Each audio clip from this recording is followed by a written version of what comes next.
The first thing Priya noticed about Westbrook High was how loud it was. Not just the noise of hundreds of teenagers talking and laughing and shouting across hallways. It was something deeper than that. It was the sound of a place that had its own rhythm, its own heartbeat, and she was completely out of sync with it. She had been the new girl before. Twice in middle school when her father's company kept relocating them. Once in ninth grade when they finally settled in a small town in Ohio. And now here, in the middle of her junior year, standing in front of a school that looked like every other American high school she had seen in movies but had never actually attended, her mother had dropped her off 20 minutes early. She thought it would give Priya time to find her classes and get comfortable.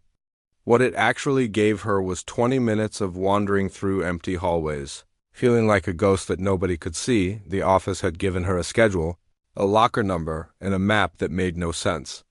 The woman behind the desk had smiled at her in that way adults do when they feel sorry for you but don't know what to say. She had told Priya that Westbrook was a wonderful school and that she would make friends in no time. Priya had nodded and smiled back because that was what you were supposed to do. By the time the first bell rang, she had found exactly 2 of her 6 classrooms. The rest remained mysteries hidden somewhere in the maze of identical-looking corridors. She spent most of that first morning arriving late to classes, mumbling apologies to teachers who looked at her with varying degrees of sympathy and annoyance, but it was lunch that she was really dreading. There is something about a high school cafeteria that can make even the most confident person feel small. It is not just a place where you eat food. It is a battlefield. A place where every table tells a story about who you were and where you belong. And when you are new, when you do not know anyone, walking into that space feels like walking into a room where everyone is speaking a language you have never learned. Priya stood at the entrance of the cafeteria, holding her brown paper bag lunch that her mother had packed that morning. She could feel her heart beating a little too fast. Her palms were sweating slightly. She told herself it was ridiculous to be this nervous about finding a place to sit and eat a sandwich. But knowing something is ridiculous does not make the feeling go away.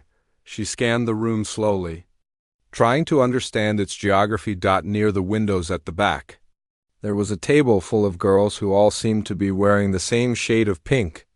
They were laughing at something on someone's phone, their heads bent together like flowers leaning toward the same sun. Priya could tell without being told that these were the popular girls, the ones who had been friends since elementary school. The ones who knew all the secrets and made all the rules along the far wall. A group of boys in sports jerseys were throwing pieces of food at each other and laughing too loudly. Teachers kept glancing in their direction, but nobody seemed interested in stopping them. They had the confidence of people who had never been told no. In their entire lives, there were other groups scattered throughout the room, quieter ones. Kids bent over textbooks, probably studying for tests. A table of students with colorful hair and interesting clothes who seemed to exist in their own world. A few scattered loners like herself, sitting alone with headphones in, trying to disappear.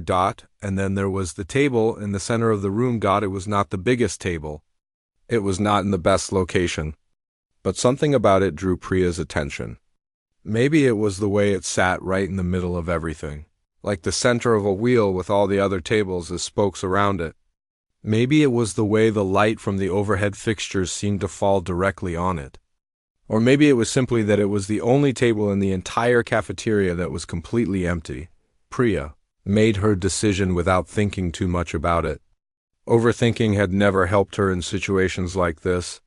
She walked across the cafeteria, keeping her eyes fixed on that center table, trying not to notice the curious glances from students who were seeing her for the first time and trying to figure out where she fit in their mental map of the school's social order. She sat down, placed her paper bag on the table, and took a deep breath. So far, so good. She pulled out her lunch, a peanut butter and jelly sandwich because her mother believed in classics, an apple that was slightly bruised on one side, a small bag of chips, and a juice box that Priya was definitely too old for but secretly still loved. She also pulled out her sketchbook. Drawing was the thing that kept her sane.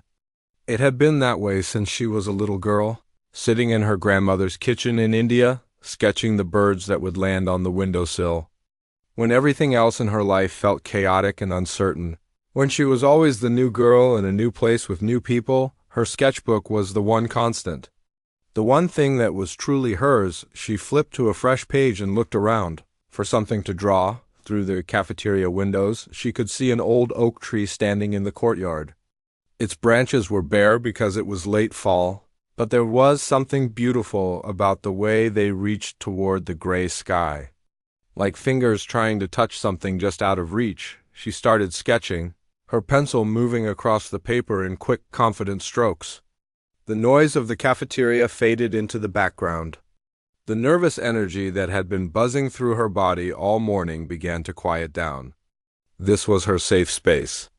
This was where she could breathe. She was so absorbed in her drawing that she did not notice the cafeteria getting quieter around her. She did not see the glances being exchanged between tables. She did not notice the group of girls near the window stop, laughing and start watching her with expressions that ranged from curious to concerned to something that looked almost like pity. She did not know that she had just made a terrible mistake because that table in the center of the cafeteria was not empty by accident. It was empty because everyone in that school knew who it belonged to. Everyone knew that you did not sit there unless you were invited. Everyone knew that the girl who claimed that table as her own did not take kindly to strangers. Priya knew none of this. She just kept drawing, lost in the lines and shadows of her oak tree, enjoying a few peaceful minutes in what had otherwise been a stressful and overwhelming day. She had almost finished the basic outline of the tree when a shadow fell across her sketchbook. Blocking the light, she looked up. A girl was standing over her, tall, with honey blonde hair that fell in perfect waves past her shoulders. She was wearing clothes that looked expensive in that subtle way that truly expensive clothes always do. Her face was pretty in a sharp kind of way, all high cheekbones and perfectly shaped eyebrows. But her eyes were cold. Behind her stood two other girls, both watching Priya, with expressions that suggested they were about to witness something entertaining. The blonde girl did not say anything at first. She just stood there, looking down at Priya like she was examining an insect that had crawled onto her dinner plate. Priya felt her heart start to beat faster again. The peaceful feeling from her drawing evaporated instantly, replaced by a familiar knot of anxiety in her stomach. She had been the new girl enough times to know what was coming. She just had no idea how wrong she was about how it would end. The blonde girl tilted her head slightly to one side, the way a cat does when it spots a mouse. Her lips curved into a smile that did not reach her eyes. "You're in my seat," she said. Her voice was not loud. She did not need it to be. The cafeteria had already gone quiet enough that her words carried to the tables around them. Priya could feel dozens of eyes on her now, watching, waiting to see what would happen next. She looked at the empty chairs around her. There were 6 of them. She was sitting in just one. "I'm sorry," Priya said, keeping her voice calm even though her insides felt like they were tied in knots. "I didn't know anyone was sitting here. There wasn't anyone when I came in." The blonde girl let out a short laugh. It was not a friendly sound. "There's never anyone sitting here when you come in," she said slowly, like she was explaining something to a very small child. "Because everyone waits for me? This is my table. It's been my table since freshman year. Everyone knows that." One of the girls behind her, a shorter one with dark hair pulled back in a tight ponytail, nodded eagerly. "Everyone knows that," she repeated, like an echo. Priya felt a flush of embarrassment creep up her neck. Of course there would be unwritten rules. There were always unwritten rules in places like this. Rules that nobody tells you about until you have already broken them. "I didn't know," she said again. "I'm new. Today is my first day." "Well?" The blonde girl crossed her arms over her chest. "Now you know. So you can move." It was not a request. It was a command. The kind of command that expected immediate obedience. The kind that had probably never been refused. Priya looked down at her half-eaten sandwich, her apple with the bruise on it, her juice box that suddenly seemed even more childish than before, her sketchbook still open to the drawing of the oak tree that she had been so proud of just moments ago. She thought about her morning, the confusing hallways, the late arrivals to class, the sympathetic looks from teachers, the loneliness that had wrapped around her like a heavy blanket since she walked through the front doors. She thought about all the other times she had been the new girl, all the other cafeterias she had walked into with that same knot of fear in her stomach, all the other times she had kept her head down, stayed quiet, tried not to make waves, all the other times she had made herself small so that people like this girl would leave her alone, and something inside her shifted. Maybe it was exhaustion. Maybe it was the fact that she was tired of always being the one who moved, the one who adjusted, the one who made space for others while taking up as little space as possible herself. Maybe it was the unfairness of being treated like she had done something wrong when all she had done was sit down to eat her lunch, whatever it was. It made her do something she had never done before. She looked up at the blonde girl, met her cold eyes, and said one word: no.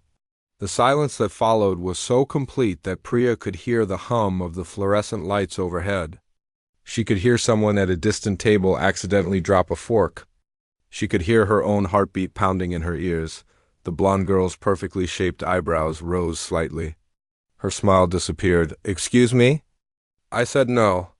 Priya was surprised by how steady her voice sounded when everything inside her was shaking. "I'm not going to move." The two girls behind the blonde one exchanged shocked glances. The one with the ponytail actually took a small step backward, like she was afraid of being too close to whatever was about to happen. "Do you have any idea who I am?" The blonde girl's voice had dropped lower now, losing some of its casual cruelty and gaining an edge of genuine anger. "No," Priya admitted. "I told you. I'm new. I don't know who anyone is. My name is Bethany Clark." She said it like it was supposed to mean something. Like those two words should make Priya jump up and apologize and run away. "My father is on the school board. My mother runs the PTA. I've been student council president for 2 years. I'm going to be homecoming queen this fall. Everyone in this school knows me." Priya nodded slowly, taking this information in. "Okay," she said. Bethany waited for more. When nothing came, her eyes narrowed. "Okay? That's all you have to say?" "What else is there to say?" Priya asked. She was not trying to be rude. She genuinely did not understand what response Bethany was expecting. "You told me who you are. I heard you. But I still don't understand why that means I have to give up my seat." A ripple went through the cafeteria. Priya could feel it even without looking around.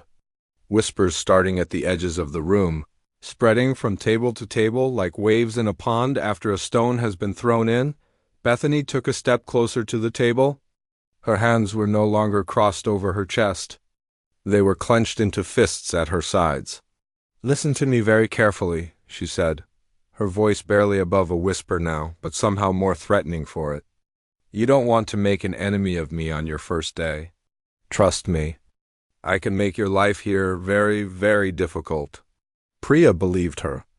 Looking into those cold eyes, she had no doubt that Bethany Clark had made plenty of people's lives difficult before. She had probably been doing it for years. She had probably gotten very good at it, but Priya had been through difficult before. She had been the outsider, the new girl, the one who did not fit in, more times than she could count. She had survived all of it. She would survive this too. "I'm sure you can," she said quietly. "But that doesn't change anything. I sat down at an empty table to eat my lunch. I'm not bothering anyone. I'm not hurting anyone. And I'm not going to move just because you told me to." Bethany stared at her for a long moment. Her jaw was tight. Her eyes were blazing with a fury that seemed way too big for the situation. Priya realized that this was probably the first time anyone had ever said no to her. At least in a very long time. "You're going to regret this," Bethany said finally. "You have no idea what you just started." She turned on her heel and walked away, her two followers scrambling to keep up with her. Priya watched them go, her heart still hammering against her ribs. The cafeteria slowly came back to life around her. Conversations resumed, though they were quieter than before. People were still glancing in her direction, some with curiosity, some with what looked like admiration, and some with something that might have been concern. Priya looked down at her sketchbook. The oak tree stared back at her, unfinished. Her hands were trembling slightly as she picked up her pencil. She had stood up for herself. For the first time in her life, she had refused to back down, refused to make herself smaller, refused to give in to someone who expected the whole world to bend to their will. It felt good. But somewhere in the back of her mind, a small voice was wondering what price she was going to have to pay for it. She did not have to wait long to find out. The next few days were exactly what Priya had expected them to be. Difficult. It started small. Whispers that stopped whenever she walked by. Giggles that followed her down hallways. Glances that slid away the moment she tried to meet them. The usual stuff. The kind of social warfare that leaves no visible marks but still hurts in places you cannot point to. Bethany was smart about it. She never did anything that could get her in trouble. She never said anything directly to Priya's face. She did not need to. She had spent years building a network of loyal followers who were more than happy to do her dirty work for her. On Tuesday, Priya opened her locker to find that someone had poured chocolate milk all over her books. The pages were soaked and sticky, ruined beyond saving. She had to spend her own money replacing them at the school bookstore. On Wednesday, she sat down in chemistry class only to discover that someone had put glue on her seat. She spent the rest of the day with a ruined pair of jeans and the sound of laughter echoing in her ears. On Thursday, a rumor started spreading that she had been kicked out of her last school for stealing. It was not true. It was not even close to true. But truth does not matter much in high school. What matters is what people believe. And by the end of the day, half the school believed she was a thief, through all of it. Priya kept going back to that center table in the cafeteria every single day. She walked in with her brown paper bag lunch and her sketchbook and sat down in the same spot. Every single day, Bethany and her friends glared at her from across the room, their hatred burning like a physical thing. And every single day, Priya ignored them and kept drawing. It was not easy. Some days it took everything she had just to walk through those cafeteria doors. Some days she wanted to give up, find some quiet corner of the library, eat her lunch in hiding where nobody could see her or bother her, but she did not. Because giving up would mean that Bethany had won.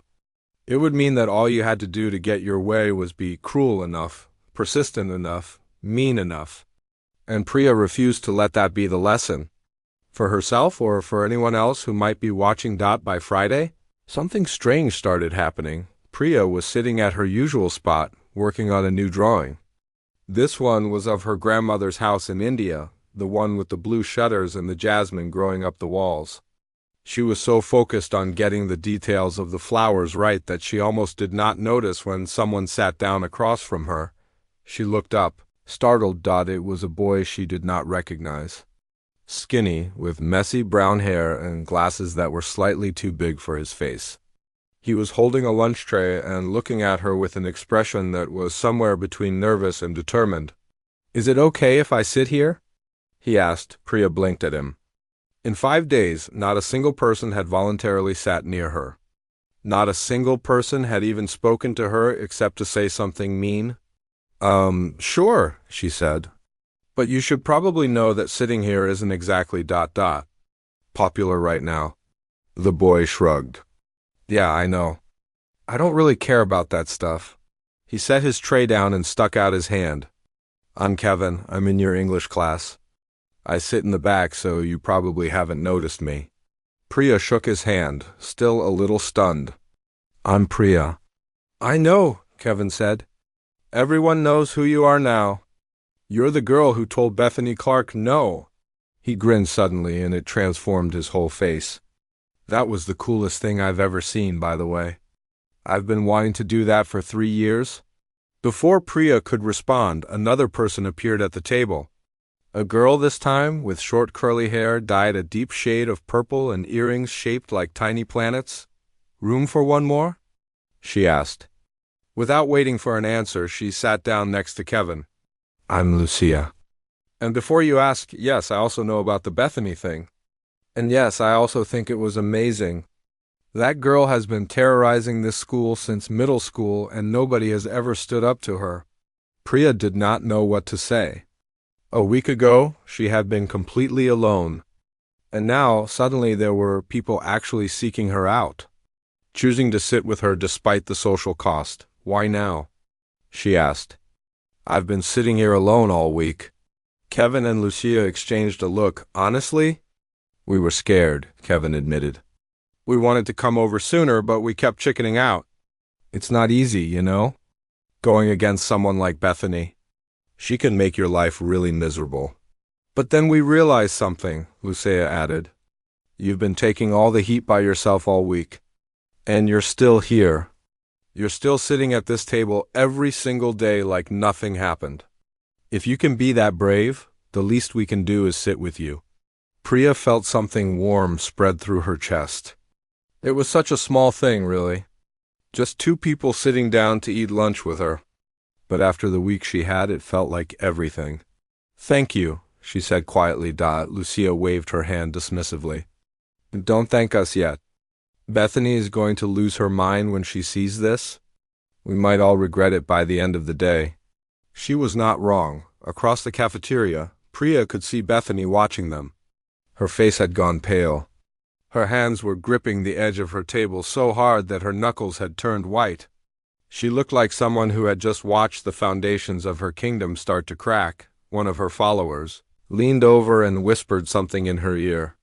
Bethany shook her head sharply, never taking her eyes off Priya's table. She's staring at us, Kevin said, not looking up from his sandwich. I can feel it. Let her stare, Priya said. And for the first time all week she smiled. The next day, two more people joined them. A quiet boy named Tommy, who loved comic books and had been eating alone since freshman year, and a girl named Deepa who was in Priya's art class and had always wanted to see her. Sketchbook up close. By the following Monday, there were 8 people at the center table. They did not all know each other. They did not all have the same interests or come from the same social circles. Some of them had barely spoken 2 words to each other before. But they had one thing in common. They were all people who had felt invisible. People who had been pushed aside, ignored, looked down on. People who had spent years eating alone or staying quiet or making themselves small because that was safer than standing out. And now, for the first time, they had a place where they belonged. Priya looked around at all of them, these strangers who were quickly becoming friends, and felt something she had not felt in a very long time. Hope. She did not know what would happen next. She did not know how Bethany would respond to watching her kingdom crumble. She did not know if this fragile little community they were building would survive the pressures that were sure to come. But for the first time since she had walked through the doors of Westbrook High, she did not feel alone, and that was worth all the chocolate milk in her locker, and all the glue on her seat, and all the rumors in the world. 2 weeks passed. The center table kept growing. What had started as one girl sitting alone with her sketchbook had become something else entirely. Every day more people showed up. Some of them Priya knew by now. Most of them she was still learning. But they all came for the same reason. They wanted to be part of something. They wanted to belong. The other tables in the cafeteria started to notice. Not just Bethany's group, but everyone. The athletes, the popular kids, the drama club and the band kids and the student council members. They all watched the center table with curiosity, confusion, and in some cases, something that looked almost like jealousy because there was something happening at that table that was not happening anywhere else. People were laughing. Really laughing. Not the fake kind of laughter that comes from trying to impress someone or fit in with a crowd. Real laughter. The kind that comes from actually enjoying the people you are with. Priya had never expected any of this. She had just wanted to eat her lunch in peace and work on her drawings. She had never meant to start a movement or challenge the social order of an entire school. But sometimes life has other plans. It was on a Thursday afternoon that everything changed again. Priya was sitting with her usual group, listening to Kevin tell a story about his disastrous attempt to bake cookies the night before. When she noticed something strange happening across the cafeteria, Bethany was standing up.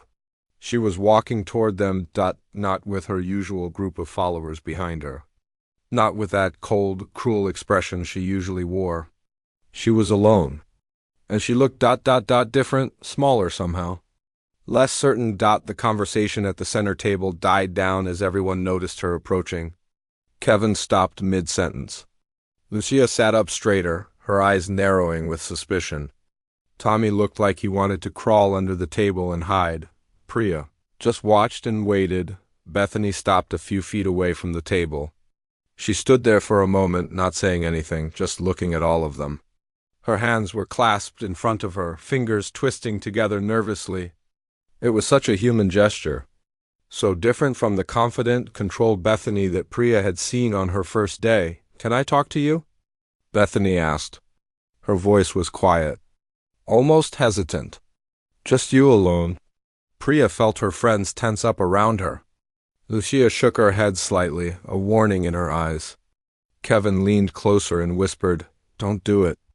It's probably a trap." Maybe it was. Maybe Bethany had some new scheme planned, some fresh cruelty waiting to be unleashed. It would not have surprised Priya. People like Bethany did not change overnight. They did not just wake up one day and decide to be different, but there was something in Bethany's eyes that made Priya pause. Something that looked almost like pain. "Okay," Priya said. Her friend started to protest, but she held up a hand. "It's fine. I'll be right back."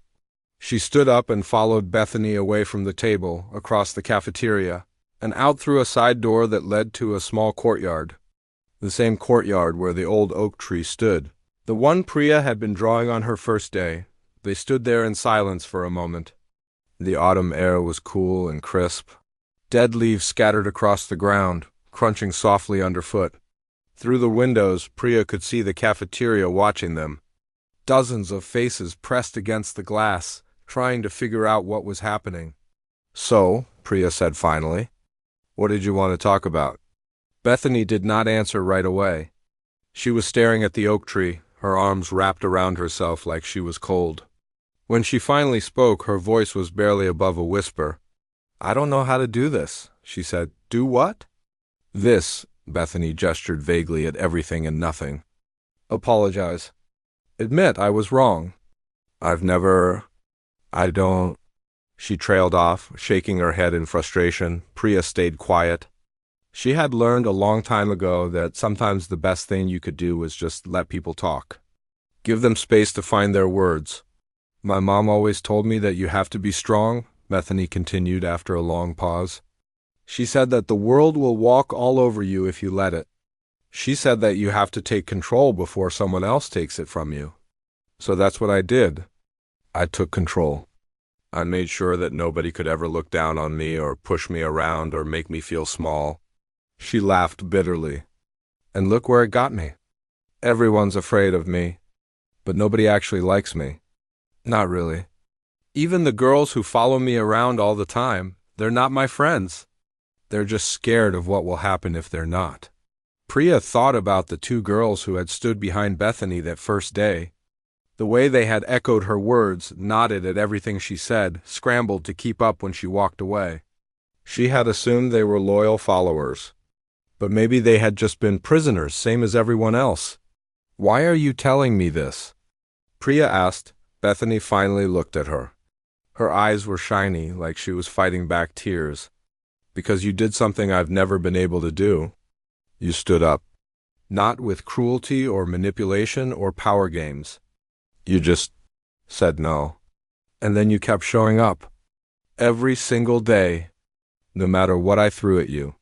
And then other people started standing with you. Not because they were afraid of you.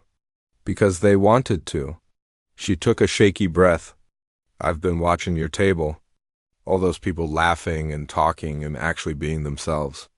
And I realized that I don't have that. I've never had that. I've been so busy being in control that I forgot what it feels like to just be." A single tear slipped down her cheek. She wiped it away, quickly, angrily, like she was ashamed of showing any weakness at all. "I'm sorry," she said. "For the milk in your locker. For the glue on your seat. For the rumors. For all of it. I know saying sorry doesn't fix anything. But I didn't know what else to do. Priya stood there, processing everything she had just heard. A month ago, if someone had told her that Bethany Clark would be standing in front of her crying and apologizing, she would have laughed in their face. It seemed impossible. Like something out of a movie that was too unrealistic to believe, but here they were. Why did you do it? Priya asked quietly. All those things, why? Bethany shrugged helplessly. Because you scared me. Because you did something I couldn't understand. Everyone else always backed down. Everyone else always let me win. But you didn't, and I didn't know how to handle that. So I tried to destroy you instead. It was such an honest answer. Such a vulnerable one. Priya could see how much it cost Bethany to say those words out loud. Thank you for telling me, Priya said finally. And I accept your apology. Bethany's eyes widened slightly. Just like that? Just like that? Priya shrugged. Holding on to anger is exhausting. And it doesn't change anything. What happened, happened. But what happens next is up to us. She turned and started walking back toward the cafeteria. Then she stopped and looked over her shoulder. There's room at our table, she said.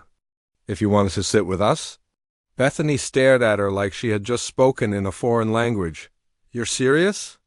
I'm serious. Priya smiled slightly. But I should warn you. We're not very cool. Kevin tells terrible jokes.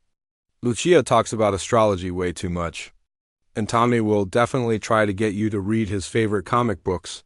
For the first time since Priya had met her, Bethany laughed. A real laugh. Small and surprised and a little bit broken around the edges.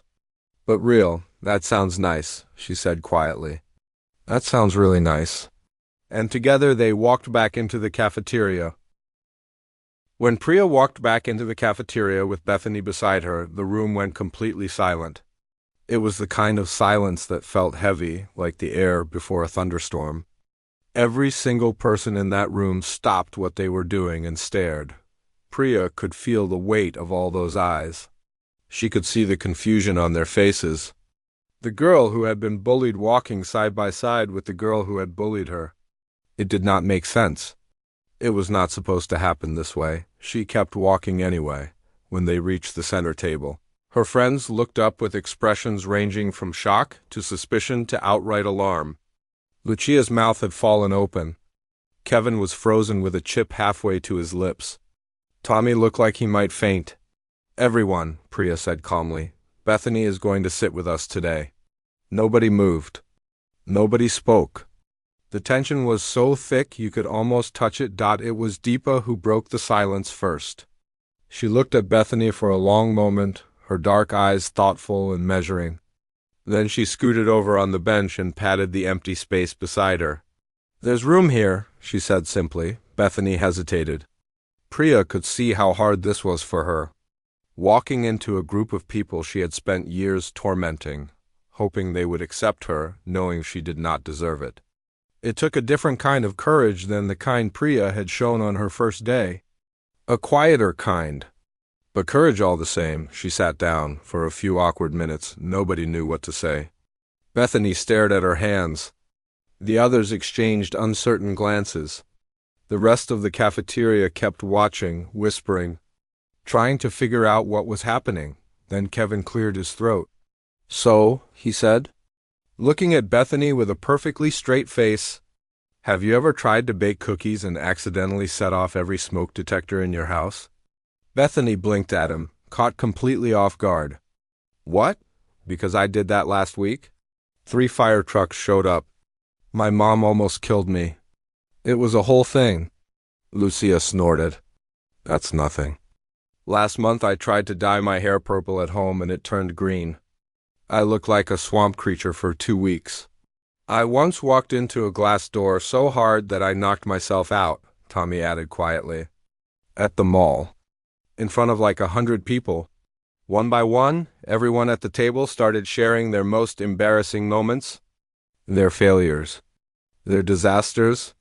The stupid things they had done that they usually tried to hide from the world. It was not an accident. Priya understood that. They were showing Bethany that she did not have to be perfect here, that she did not have to pretend, that everyone at this table had messed up in their own ways and they were still accepted, still welcomed, still valued. Slowly, carefully, Bethany started to relax. The tension in her shoulders began to ease. The walls she had built around herself started to come down. Brick by brick, by the end of lunch, she was laughing at Kevin's terrible jokes just like everyone else. The days that followed were not easy. Change never is. A lot of people did not understand what had happened. Some of them were angry. They felt like Bethany was getting off too easy, like she should have to pay for all the pain she had caused over the years. And honestly, Priya understood that anger. She had felt it herself, in those dark moments when chocolate milk dripped from her ruined textbooks or when strangers whispered about her being a thief. But she had also learned something important over the years. Something her grandmother had told her once, sitting on that porch in India with the jasmine blooming all around them. Holding on to hatred is like holding on to a burning coal. You might want to throw it at someone else, but you are the one getting burned. Priya did not want to burn anymore. She wanted to heal. And she believed that healing was possible for everyone, even the people who had hurt her the most. It took time for Bethany to earn trust. She had to prove herself day after day, showing up at the center table and being genuinely kind instead of putting on an act. There were setbacks. Old habits are hard to break. Sometimes she would slip back into her old ways, say something cutting or dismissive, and have to catch herself and apologize. But she kept trying. And that mattered. Her old followers did not know what to do. Some of them drifted away, finding new groups to attach themselves to. But a few of them, the ones who had been following Bethany out of fear rather than genuine cruelty, started to change too. They saw that there was another way to exist in this school, a way that did not require tearing other people down. By the time spring arrived, the center table had become something legendary at Westbrook High. Teachers talked about it in the staff room. Underclassmen pointed it out to each other in the hallways. It had become known as the place where anyone could sit, regardless of who they were or where they came from. The table with no rules? The table that belonged to everyone. Priya still sat there every day with her sketchbook. But now, instead of drawing alone, she was surrounded by friends. Real friends? People who knew her story and loved her anyway. People she would stay connected to long after high school ended and they all went their separate ways. On the last day of junior year, the school held an awards assembly in the gymnasium.